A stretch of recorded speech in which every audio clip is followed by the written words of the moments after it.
And hello to Frankly Speaking Live. Yeah, we're live now. And remember, truth is our mission, reality our realm, said as we see it, and frankly as well. I'm Joe Spina. And by the way, speaking of frankly, we want to frankly hear from you. Paul, how you doing? This is great. I'm feeling like, we're connecting with the audience live. We are live. Yeah, we are live. And by the way, why don't you give my phone number so they give us a buzz? 781-780-9460. 9460, huh? 9460. I like that. 781-780-9460. Interrupt us anytime. Looking forward to your comments. Exactly. Now, before we start, folks, we're going to introduce this. We're going to perfect it.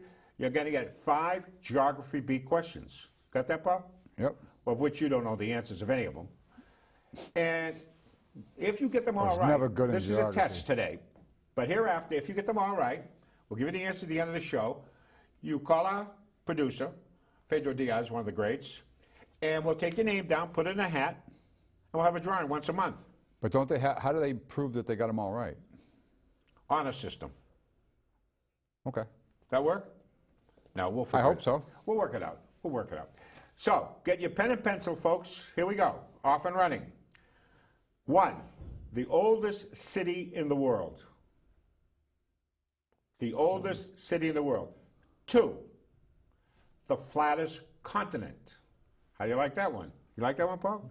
How many continents are there? 7? I'm not sure. No, wait a minute. You can't give any hints here. There's only one continent that is located in all 4 hemispheres. Name it. How about this one, folks? 1 city on 2 continents. Not bad. And last but not least, the world's oldest active volcano. So, I hope you wrote those down. End of the show, we'll give you the answers. For that matter, you can call in when you think you got them. Brr, brr. I was freezing, Paul. Oh, no, before I get into that, we had an inauguration. Did you know that? I did know that. You did know that. Yeah, You didn't go, I didn't go, I was freezing. I wasn't able to attend. I wanted to go, but I just wasn't able. You know why I didn't go, to be honest with you? Because of this guy. You see this guy? Because it was so cold? It was too cold. Well, you know, now that I think of it, that probably played a role in my decision-making as well. I hadn't thought about that, yeah. You're a practical guy. There wasn't a lot of running outside if you didn't have to. Which mine is 2, Paul. Can we get a little clip of the inauguration, what happened there? And here it is. All right, you place your hand on the Bible, raise your right hand. I, state your name. I, Thomas Michael McGee, Do solemnly swear and affirm do solemnly swear and affirm that I will faithfully and impartially discharge that I will faithfully and impartially discharge and perform all the duties incumbent on me perform all duties incumbent upon me as mayor of the city of Lynn, as mayor of the city of Lynn, according to the best of my ability according to the best of my ability and understanding, and understanding, agreeable to the rules and regulations of the Constitution, agreeable to the rules and regulations of the Constitution and the laws of this Commonwealth, and the laws of this Commonwealth, and charter and ordinances of the city of Lynn, and charter and ordinances of the city of Lynn, so help me God. so help me God. And And I I, Thomas Michael McGee, do solemnly swear solemnly swear that I will uphold and affirm that I will uphold and defend the Constitution of the Commonwealth of Massachusetts, and defend the Constitution of the Commonwealth of Massachusetts, so help me God. so help me God. Congratulations.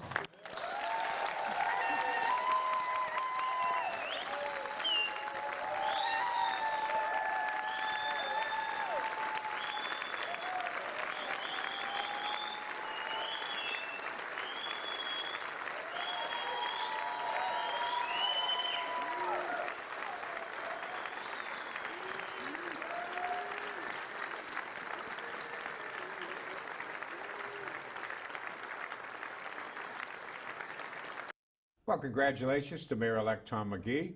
Yeah, That was nice swearing in. it's a new day. There was a good crowd there. There was. Definitely. You weren't there. It was too cold for both of Yeah, us. and still a full crowd managed to turn out. And you know what?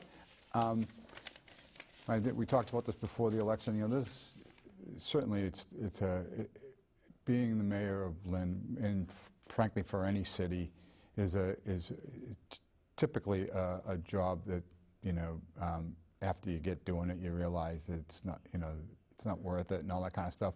So he's got his hands full in that sense. But it is a new day. He's loaded with enthusiasm. He's excited about the job he's going to do. He's got some ideas, and, you know, I think But we I should give him every opportunity to succeed. Absolutely. But here's the point. Folks, I want you to think about it. Do you realize that no incumbent lost? There was no turnover, except for the mayor's race. Right. But when it came to the councilors at large, And there the was school- one because someone retired. Right. Because Dan Kill didn't run, right? Right. Okay. Starbot was a virtual, That was an open seat. right, was an open seat. So and in school committee, two new faces because two people chose not to run. Right. So it isn't as if there was a dramatic change. Right. Think about that, folks. All the incumbents, every incumbent, Right. except for the mayor, won. Now, speaking of which, do you know Mother Nature? Yes. You know her well? Yeah, she's been at my doorstep for the past Well- couple of weeks. Mother Nature has a way of putting one to the challenge. She can make or break the most powerful, if we get this up. Whether fortuitous or ironic, shortly after being sworn in as Lynn's new mayor, Tom McGee was put to the test that you were talking about. Mother Nature came roaring in with bone-chilling storm that dropped a bunch of snow and caused a lot of flooding. Nothing riles up voters, Paul, more than being snowbound. And when the plows aren't plowing and the salters aren't salting, temperatures rise. Right. Frankly speaking, how do you think Tom did? So I can explain how I think Tom did by giving you an analogy. Okay. There was a snowstorm in December where it started with rain. We got a little bit of snow on top, but it never amounted to very much. But it was something of a problem because it was wet and it was slippery and all that kind of stuff, right? You're talking about the pre-Christmas one? Yes. Okay. All right. I heard no less than 5 complaints about the fact That snowstorm? that because, as they put it, the mayor didn't plow. Now, being a former city councilor and knowing how they work in the DPW, I learned back then that it has to be 4 inches of snow before they're going to plow. All right. So there were less than 4 inches of snow, so they didn't plow. So the mayor got pummeled with complaints. All Okay. right. Now we had we had over a foot, right, of snow, and the plows were out. And I'll tell you what, when I left for work the next day, the roads were pretty clear. So And- you would say he passed the test? I would say that, you know, first of all, the nature of the snow and the timing has a big impact on it. You know, foot of dry snow is different than 3 inches of wet snow. That being said, he did pass the test, yes. Well, it's funny you say that because if we go to one of... Okay. Yeah. Well, we got... Yeah. Tim Fenton Well, says it. Tim, our first caller. So he and said- look he what he agrees said. with He me. said that they did a great job of snow removal, and I've heard that from a lot of people, Right, Paul, I didn't hear anybody complaining, and I thought it was generally about good. the yeah. foot and a half. Yep, I was out and about the very next day. right. Seriously. Now, ironically, and I don't know if we can get it, but we have a comment from somebody who we dear to us by the name of Dave Riley Jr., and he said, and I quote, if you get it, it's comment 4 if you have it, he said, I had to travel on Christmas, and Lynn was by far the worst roads. So he was talking exactly what you said. And Dave is not the type of kid that says things frivolously. Right. And the fact of the matter is, if the DPW rule of thumb is you don't start, you salt but don't start plowing until you get to 4 inches, it never got to 4 inches, so the standard rule is you don't plow, you just salt. And therefore you're going to have messy roads. Okay, so we give Tom McGee high marks for his Yes. first challenge. But I'm not willing to give Judy Kennedy a failing grade for what she did, because That's fair. she was following the guidance of her experts in that Okay. area. So, But someone mentioned this. Folks, think about this. They said, that's all good and well. They got high marks on the first storm. It's the next storm when it counts, if it's consistent. Right. Agreed? sure. Yeah. Okay. By the City way, Council. it's easier to move dry powder snow than it is to move wet snow. That's true. Now, there was a council meeting Tuesday. 3 things took place, so why don't we take 3 major things, right? Yeah, let's take a fast peek at them. And folks, let us know whether you think it's a good idea or a bad idea on these 3. Well, we'll go through the 3, and then we'll let folks who want to call in and tell us what they think. The first would be the City Council approved the petition, and I think you're familiar with this, Paul, to redevelop Boston Street Warehouse. Right, and when I read this morning, I was like, geez, what warehouse could they be talking about? And then when I saw the address, it was actually a piece of property that I had considered purchasing a while By back. the Hibernians? Yeah, it's right next to the Hibernians. It used to be an electrical Yeah. shop. It has like 2-bay garage, and it's got like a house attached to it. But it's only about 3,000 square feet, right? It's a very small lot, yeah. But he wants to put in, my understanding is, 4 units of 2 bedrooms each. He actually wants to add 2 units, already has 2. He has to add 2 more, so it'll be 4 units. Right. Is that a good thing? Generally, I would say it's a good thing. I think if the ask by the developer is to give a variance or some type of free ride or waiver on a matter that would involve convenience or safety, I would have to understand what that would be. But basically, I would say it's a good thing. Okay. I mean, in other words, if they're going to say you have to park on the street and it's right on a corner there and it could cause issues with traffic, you know, I'm not sure that would be a good idea. But that area is coming along pretty well with the market basket. And the new gas station, too. They took that gas station. Yeah, there is a new gas station coming. So, folks, our number here is 781-780-9460. And number 1 would be whether or anybody in the neighborhood in Boston Street thinks it's a good idea for the redevelopment and the unit that's happening there.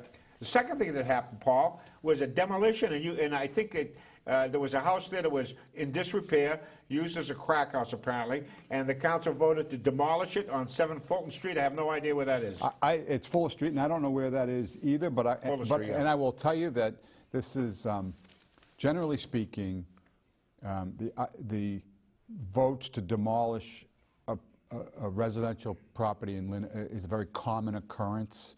The vote is a common occurrence. The reality that the house gets demolished. The entire 6 years I was on there, I probably saw 5 or 6 of these, and none of it ever got demolished. Why is that, Paul? What happens is that it gets the attention of the owner, And then the discussions ensue on how the city would be willing to back off of its intentions to demolish if they'll take corrective action. We're going to be going Gets to... their attention. All right, we're going to go to a short break, folks, and we'll be back with more about the city of Lynn. My friend James Gandolfini and I got to know a lot of combat vets over the years, and it guts me that 22 of you are taking your own lives every day. Wounded Warrior Project is here to help. You don't have to go it alone. You hear me? You don't have to go it alone.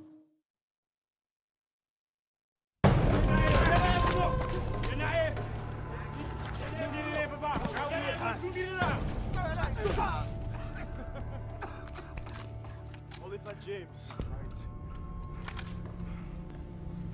Welcome to my country, my friends. I am right. Really?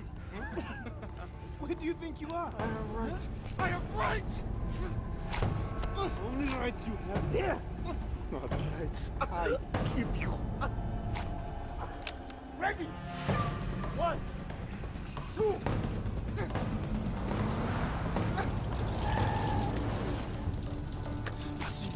Passez-moi.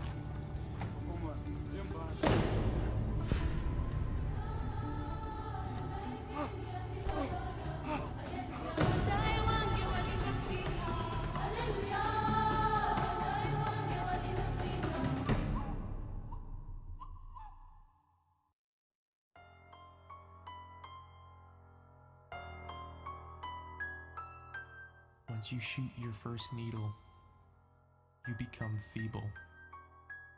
Your body begins to ache and deteriorate. If you don't seek help fast, your inner voice will wheedle you into doing worse than that.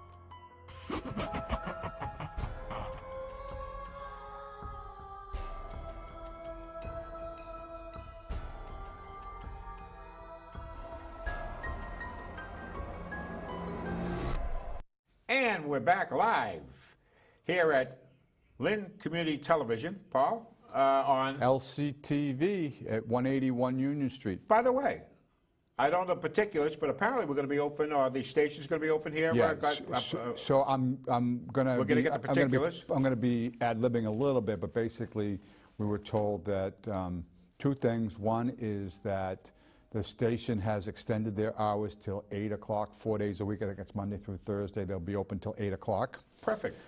And additionally, they are having a winter sale, if you will, and they've actually reduced membership rates. I don't know the exact amounts, but there's a I encourage good everybody- discount on Yeah, membership. and folks, when you become a member, you become a voter. You're going to decide who's going to be the directors. You're going to decide about programming. It's very important.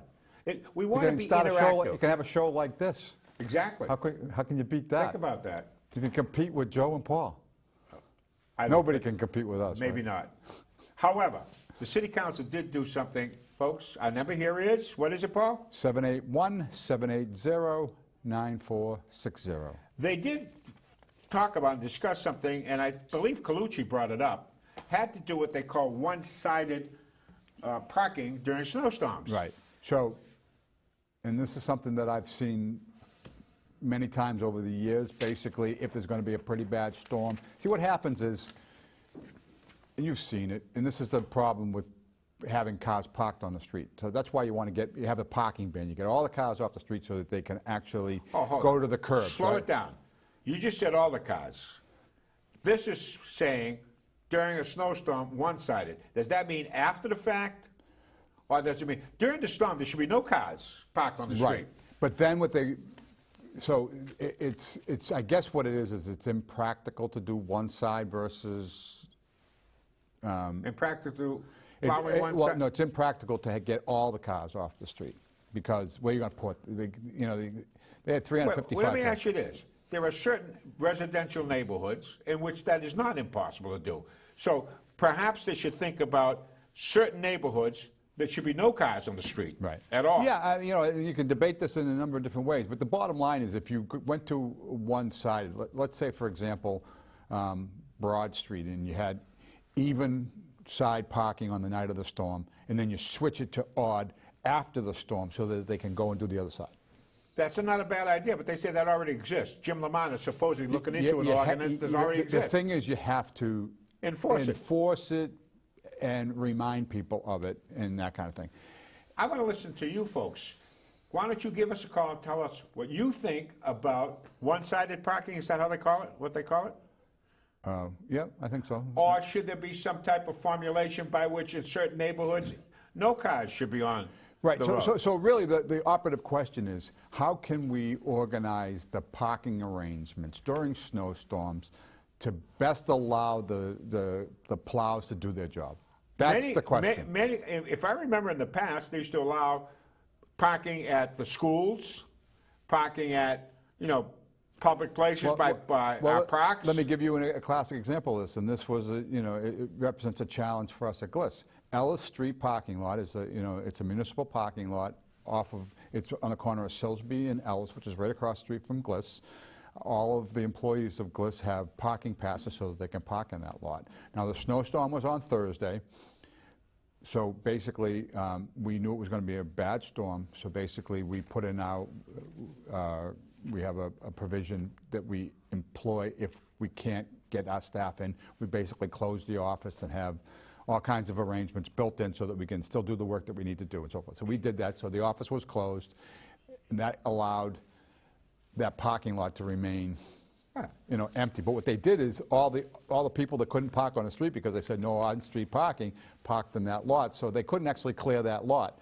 So when it came to decide about what to do on Friday, even though the roads were clear, Gliss decided to stay closed on Friday because there was no place to park because that parking lot hadn't been touched yet.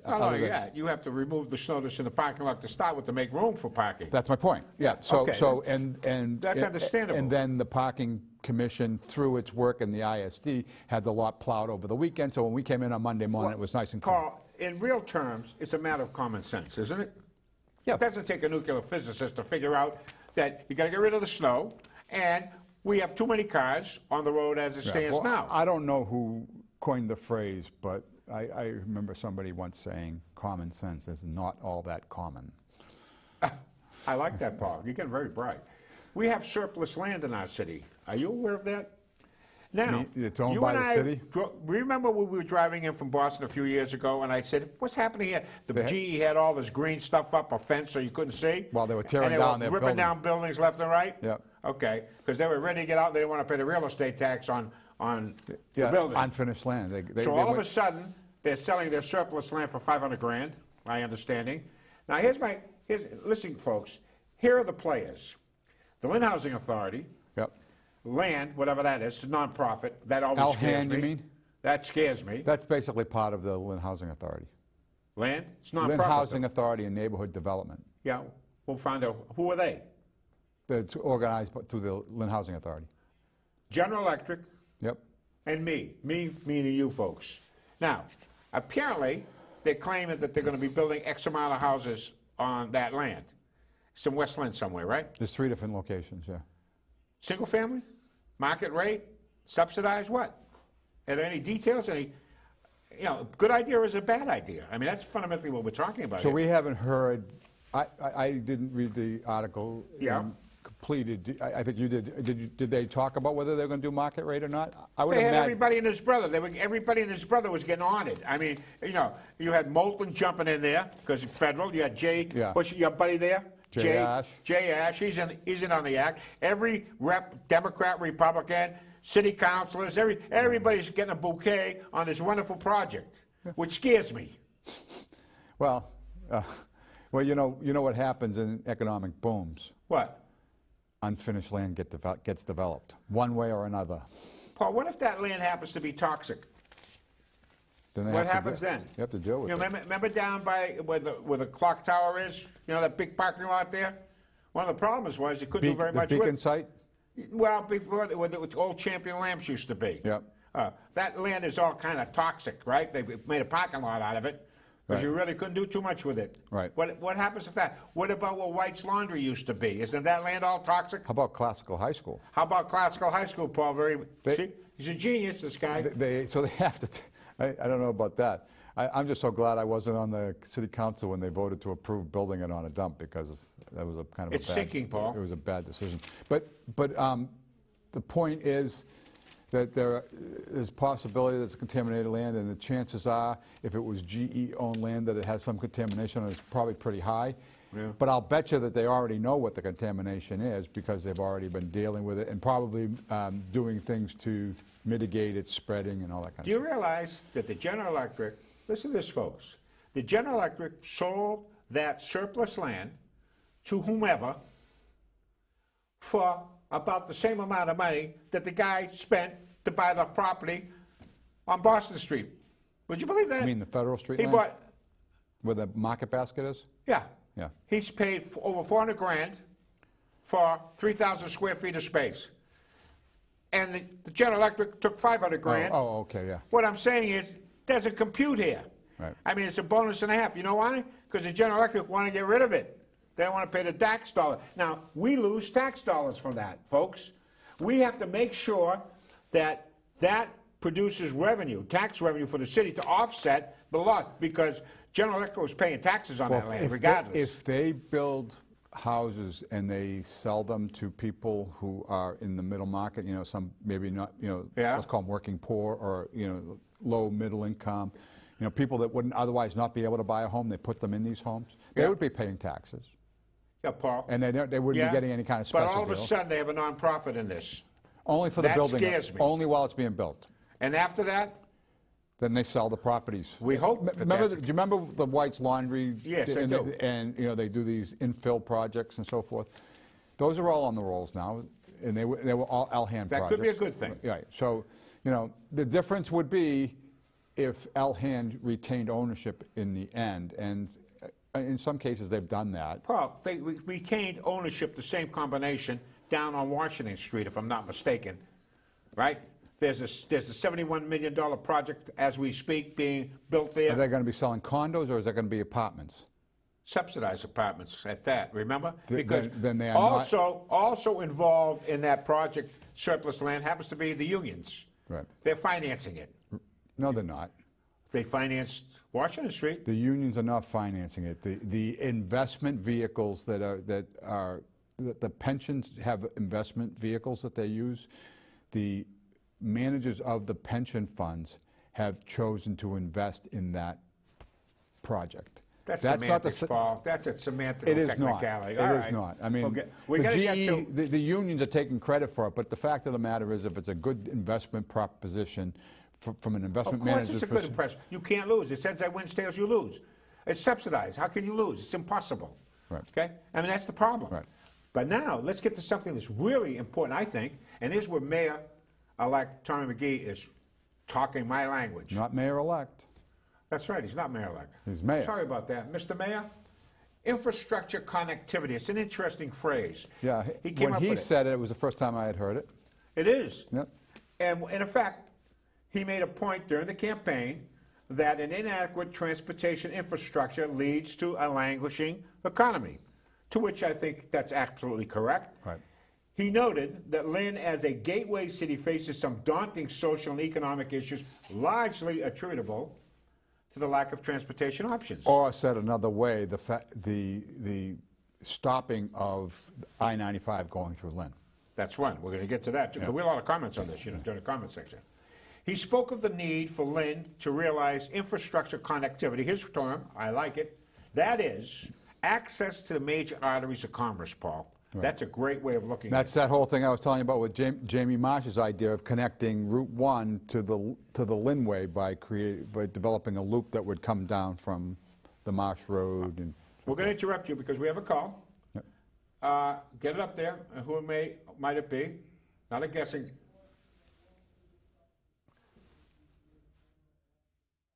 Oh, yes, too much overflow. That's a point. Sewerage issue near General Electric, too much overflow thoughts. My initial thought is I'm glad I don't live over by the GE. Okay. But according to Peter Capano, the $100 million 150. That project they're doing there is going to solve that problem. According to others, Like me. not so much. Right. You know, get an old system functioning below sea level, you're going to have these kinds of issues. And then you're going to build more housing that's going to impact the area, correct? Yep. All right. So, there's someone... That's a good point. I hadn't thought about that. All those houses they're talking about are going in the same area. That's what I just said. Yeah, I know. That's right. And on top of that, Mr. Paul, Mother Nature controls many things. Right. And can you... What? So- Do we have a call, or do we're going to take a fast break. Hang in there. Is that what we're talking about? Okay. We're going to take a fast break, folks, and we'll get back to sewerage and a GE. 49 million Americans struggle to put food on the table. More than 1 in 5 children are at risk of hunger. Among African Americans and Latinos, it's 1 in 3. 40% of food is thrown out in the U.S. every year, or about $165 billion worth. All of this uneaten food could feed 25 million Americans.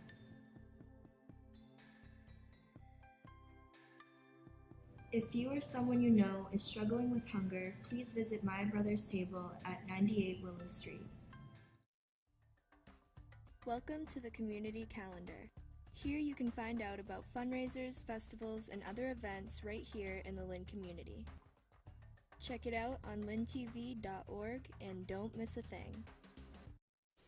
And welcome back. Let me finish up what Tom McGee had to say, Paul, and we'll get back to that situation about the sewerage and the overflow, okay, because sure. that's a serious problem. It is. So considering, and this is where Mayor McGee is correct, not Mayor-elect, but Mayor McGee, considering that Lynn is only 9 miles from downtown Boston and is the only regional gateway city without rapid transit option. So does Mayor McGee have a point? That's for you people to ask. I think he's got a hell of a point, on it. I think it's a valid point that's been pointed out going back to when Tom Costin was mayor. I mean, Yeah. been talking about the blue line all those years. The question is, who has the cachet or the ability to get it?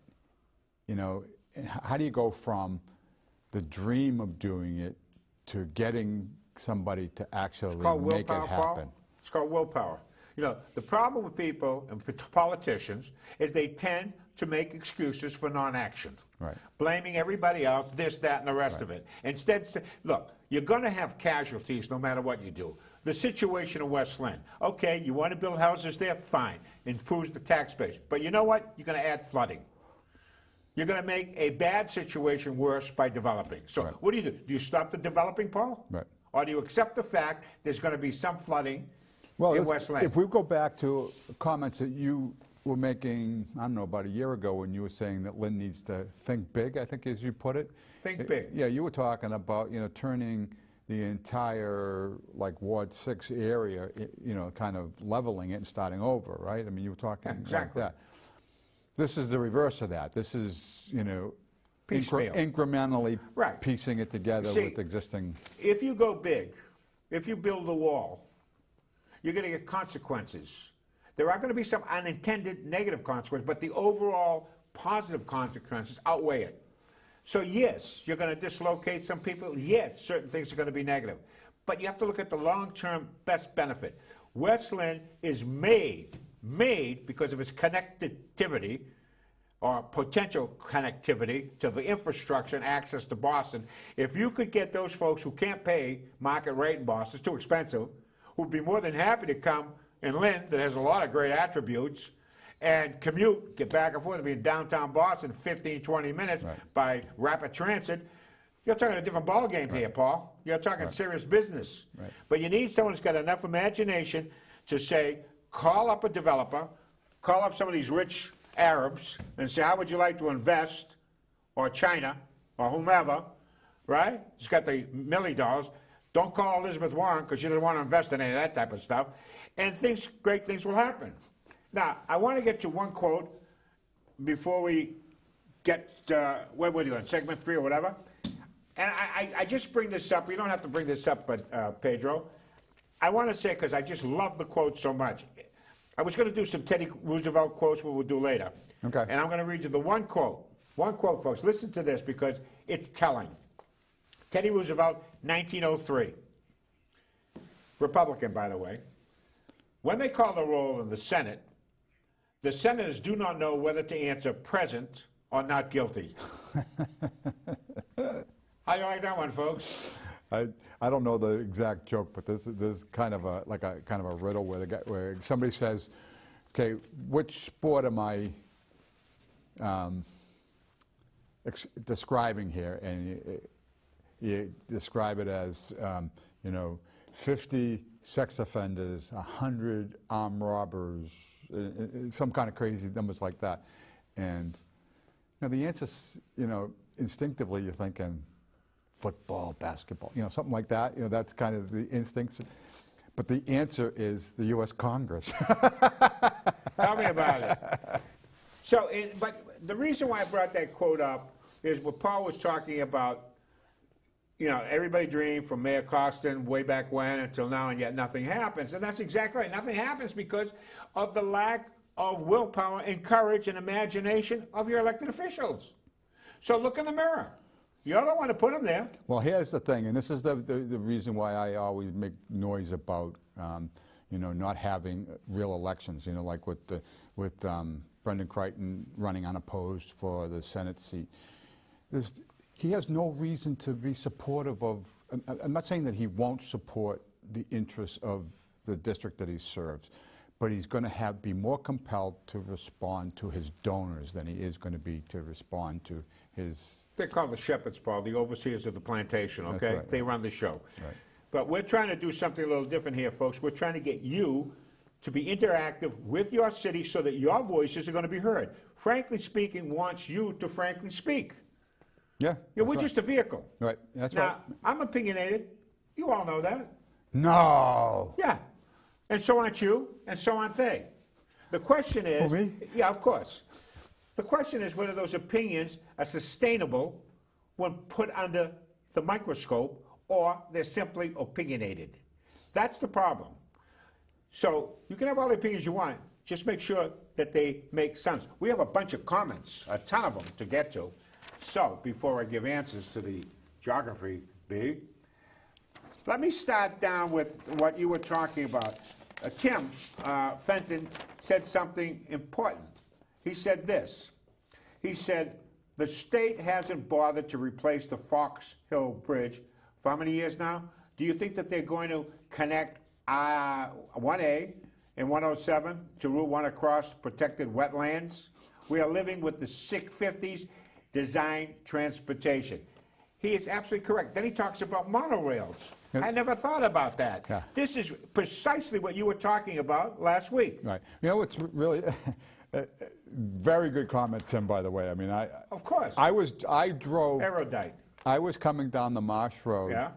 back from Boston, heading to Bliss, and normally if I was going home, I would turn left towards Saugus, you know, down Ballard Street. But so I went straight, and I don't do that very often. So I go across this thing, and I was going around this temporary Fox Hill Bridge that they've got there, and I said to myself, wow, this temporary bridge has been up for a very long time. They haven't done anything. So I'm going to ask the question now. We need to speak up, right? Frankly speaking, Right. I want to know.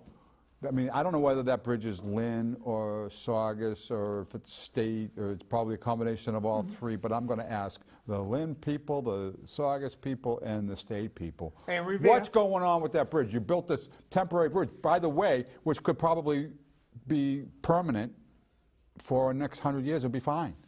I mean, they did such a good job building it. It seems to be fine. But are they going to rebuild it or not? I mean, I think So Tim's got a point, right? I think we need to know, and thanks for bringing it up, Tim. That's right. Yeah, but what about this monorail? Ralph Briggs talks about. Well, I that's never kind thought of what that. Jamie was talking about. So, you know, I think he was thinking about it being more of a road, but it would be an elevated thing, so it Right. would be above the wetlands as opposed to destroying the wetlands, and then you could, maybe the monorail would go with it, you know? These are great ideas. This is what we're talking about. We need you to call us here at 781-780-9460 and let us know how you feel. What are your ideas? I mean, good ideas or bad ideas. That's and, right, And this is it. Now, let me give you some other points. I love your artwork. That's great. You do, don't you, huh? This is a little different. Now, here's one that we got. By the way, thank you, Greg. Greg said you guys, meaning you and I, Paul, are great. And I have to agree with that. We're a hidden gem, and Lynn and more people need to be aware of. Looking forward to your continued coverage in 2018. I hope we can live up to your expectations, Greg, and I thank you for that. That's pretty cool, huh? Very nice. Yeah. Okay. And let me get down to someone new, and that would be Holly. Oh, Holly, before I go any further, Paul, you remember Eddie Johns? Do you know Eddie Johns at all? I didn't really know Eddie. He was a friend of my father's, Yeah. but he recently passed away, right? Yep. Yeah, and Holly's his sister. Yep. Holly, for all of us here, we extend our courtesy and our condolences to your loss.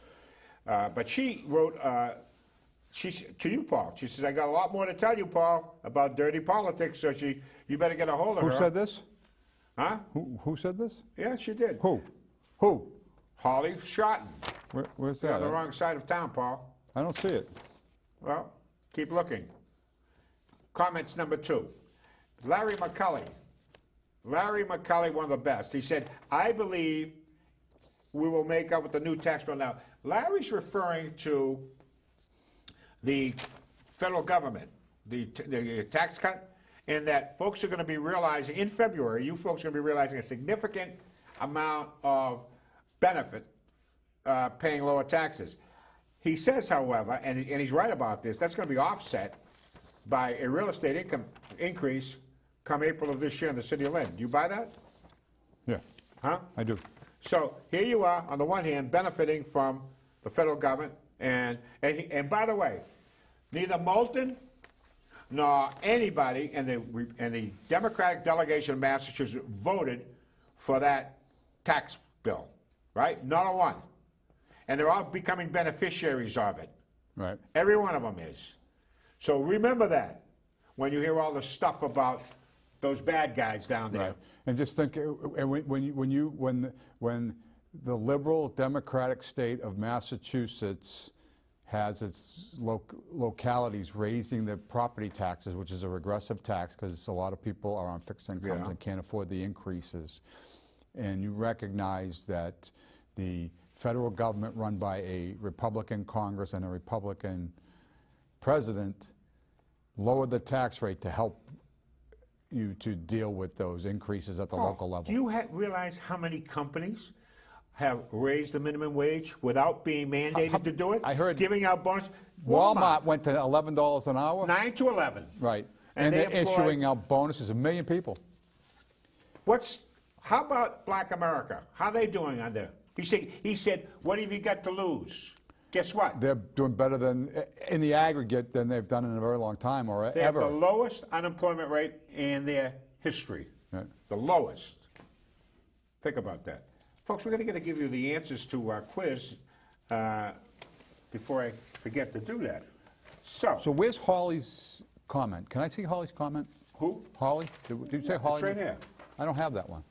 I don't know why you don't have it. You got it? No? See? Oh, Holly Shorten. Yeah, you should Oh, have there it is. Yeah, of course. See, folks, he doesn't know what he's doing.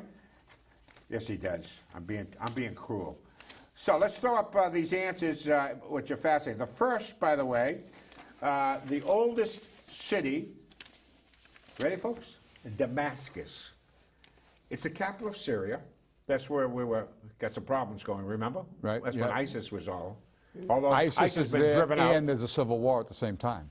Exactly. This is kind of like Vietnam in the 50s and 60s. Well, they pushed them out. Because you actually had warring factions, and then you had the cross currents of But you don't have other, a divided Syria, right? like you did in Vietnam. Yeah. And Vietnam, by the way, is gangbusters right now, economically. I wonder why. Is that because they embrace socialism or capitalism? Capitalism. Ah, okay. But Paul, China All right, embraced capitalism. just checking. Hold it. Singapore, Japan. Want me to go down the list? South Korea as opposed to North Korea. So what are we doing? We're embracing We're socialism. talking about Bernie Sanders as if he's a contender. He's a socialist, you know. Him and Karl Marx, they like each other. Damascus is the capital of Syria, is widely believed to be the oldest continuously inhabited city in the world, with evidence, listen to this one, of being lived in, because I can't pronounce the word right now, dating Habitated back by. to at least 11,000 years. That's pretty interesting, isn't it? And 208, it was named the Arab capital of culture. 2.5 million people live in metropolitan Damascus. So being a student of geography and history, how would you describe the population of Damascus? Would you say that they are predominantly Muslim? I would think they are, but is there like a Christian component? Oh, they had a very strong Christian component. The Cypriots, I think they were called. Yeah. But so did they? ISIS wiped them Because out. the Christians were, Coptic Christians, and a Yes. number were all getting. Were the ones in Damascus also getting? They were the original ones. Because when you Paul. talk about Damascus as being the cultural capital of the world type of thing, of that world. right?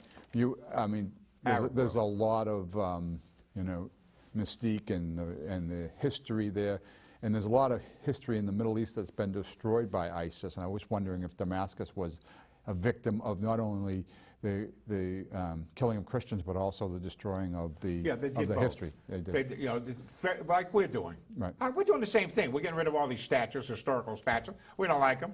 We're revisiting It's a little history. bit more formal. It's kind of in a polite way, right? Oh, really? That's true. But nevertheless, the principle is the same. Right. Okay. So ISIS turned around and decided. I hadn't thought about that. That's a good point. What?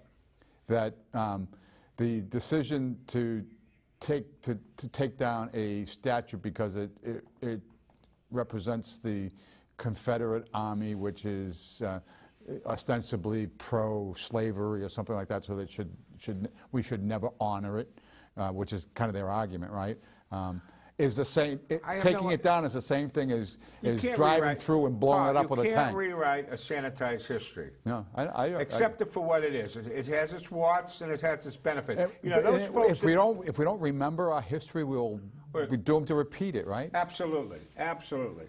So, any case, to answer your question, there was a genocide that took place of Christians in Syria during the Obama administration, in which he did not do, when he said, don't go beyond that red line, Right. the consequence was a whole bunch of He was Christians. just kidding about the red line. Well, that's changed. The flattest continent is Australia. And You don't say, mate. yeah, and we're going to tell the people why Australia is the flattest continent right after this break. Is it because it's mostly flat? Erosion.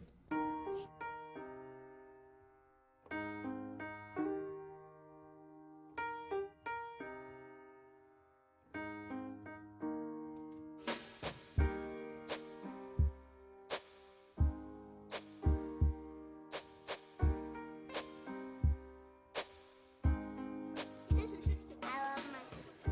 My heart doesn't see race. Love is love.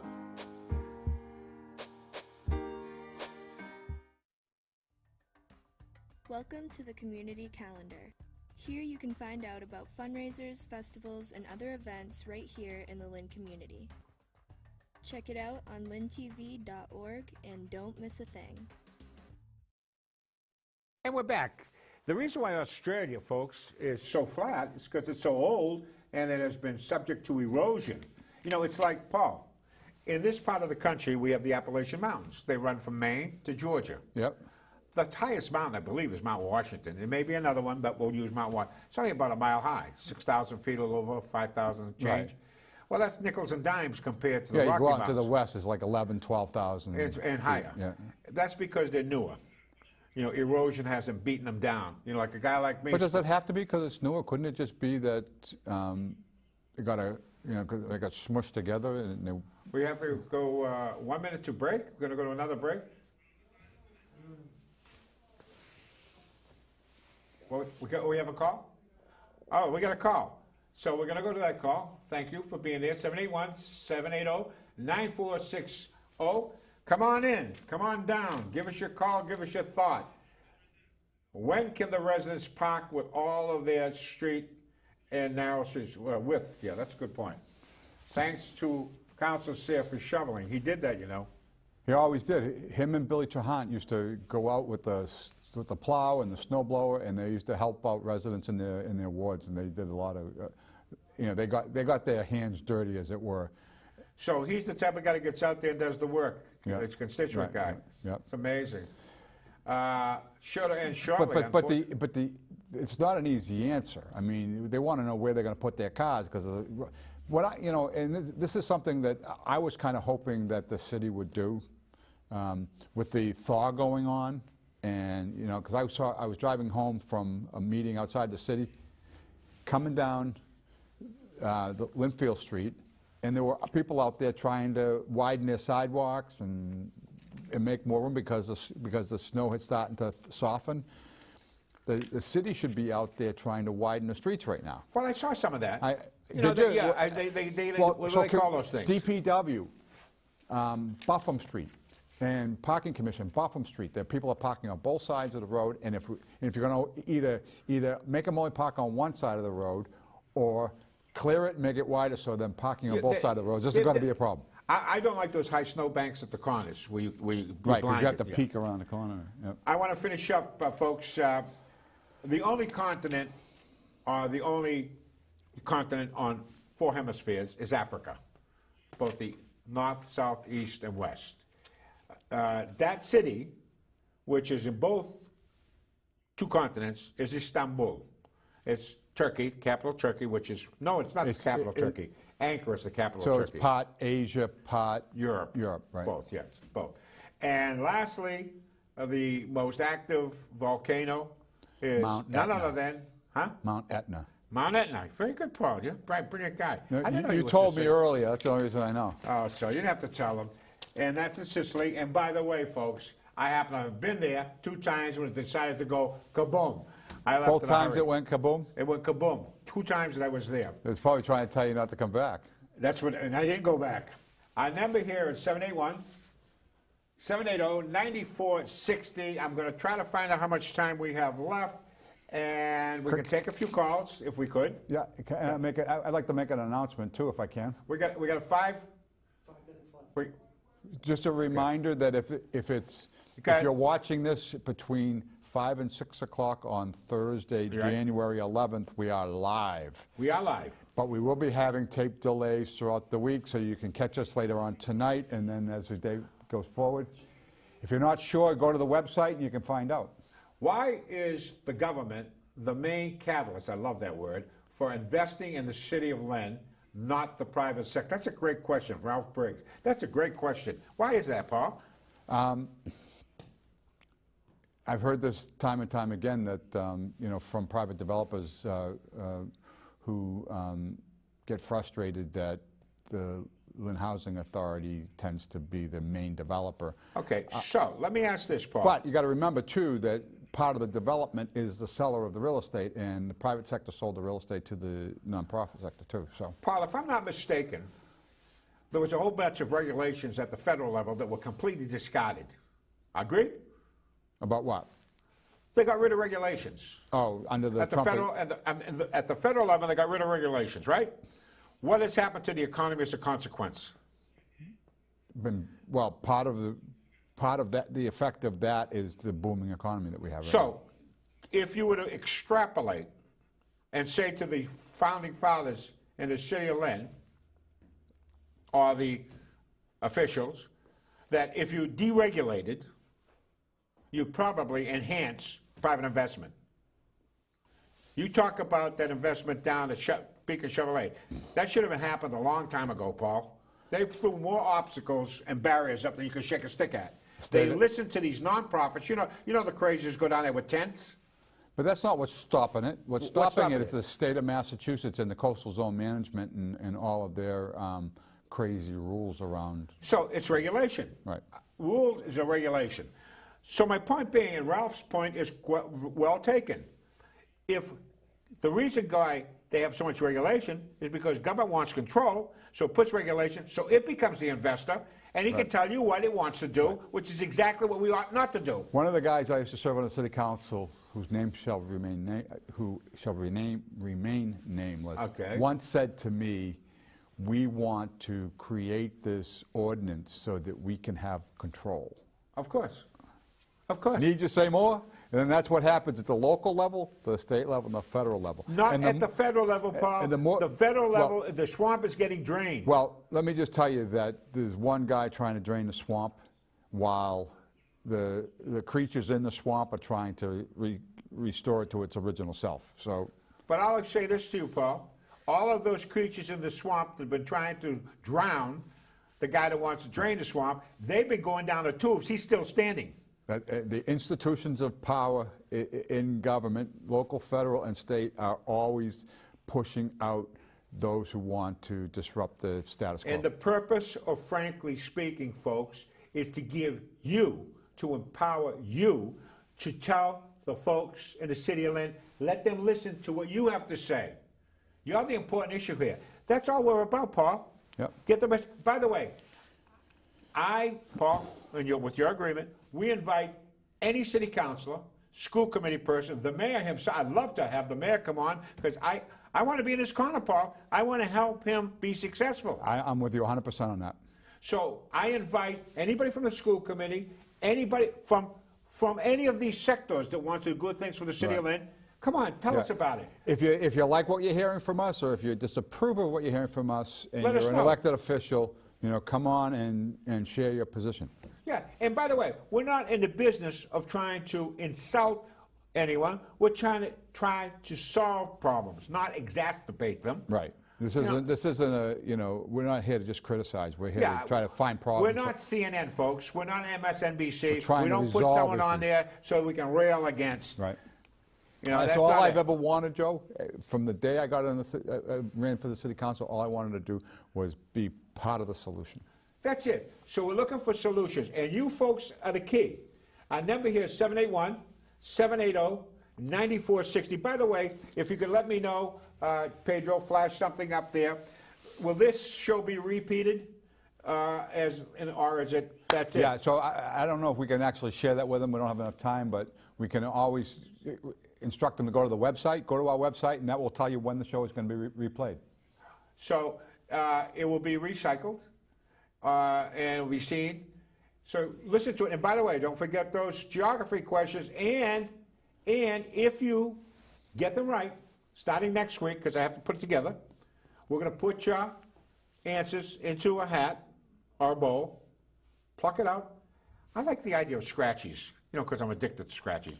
So we can scratch them. So you're going to scratch them before you give them away as prizes? Well, we give them a 30, a 20, a 10, a 5, a 2, and a 1.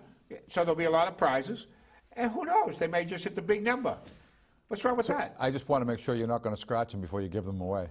No, we have to give them away pristine. Okay. And by the way, we're going to be helping out the Commonwealth of Massachusetts and you indirectly, right? Because they give... Goes back to the cities. Right. So we're going to reprocess money beneficially. Right. I wish some of our fathers would think, our sisters would think that way. I'd like to know, I don't know what the answer is. I wonder how much money that is paid out in the form of entitlements to people is actually spent on lottery tickets. We'll find that out. We don't have much time, Paul. Folks, have a little patience. We're going to get this thing ironed out smooth as smooth. We're going to iron everything out of here. The kinks will be gone. Give us time. Thank you for your calls. They were insightful. We invite them more and more. And by the way, don't forget, here, they're going to be expanding hours until what, 8 o'clock, Paul? 8 o'clock.